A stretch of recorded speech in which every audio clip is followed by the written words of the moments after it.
In other news, protests in the Polish capital Warsaw have turned violent as demonstrators clash with police. Thousands have been rallying against a government decision to restrict journalists' access to lawmakers in Parliament.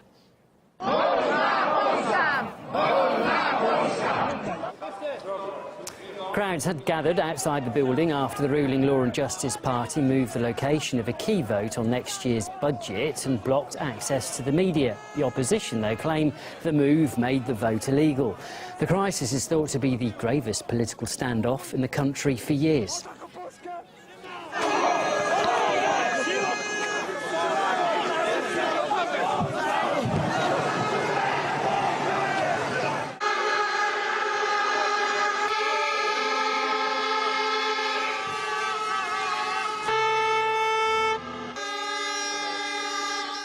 Meanwhile, Poland is also engaged in an ongoing battle with Brussels at the moment, which has accused Warsaw of undermining the rule of law in the country. The European Parliament debated the issue again last week.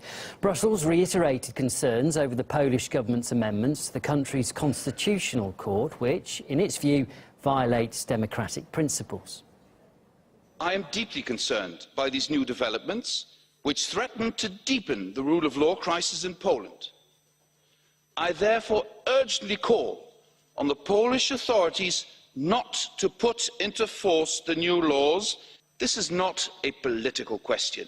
It is about our fundamental values. However, Poland has refused to implement any of the recommendations that Brussels put forward in the summer.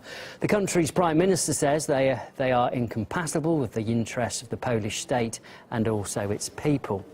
Some journalists think that what we are seeing at the moment is a split between the EU and Poland, and now the country is taking a more Eurosceptic stance. Have already an effective split between Europe and Eastern Europe. I think it's effectively a deadlock because the Polish government will not move towards the conditions the European Commission has already set up. On the other hand, the European Commission will not follow any stiff and harsh sanctions against Poland. I do not see this.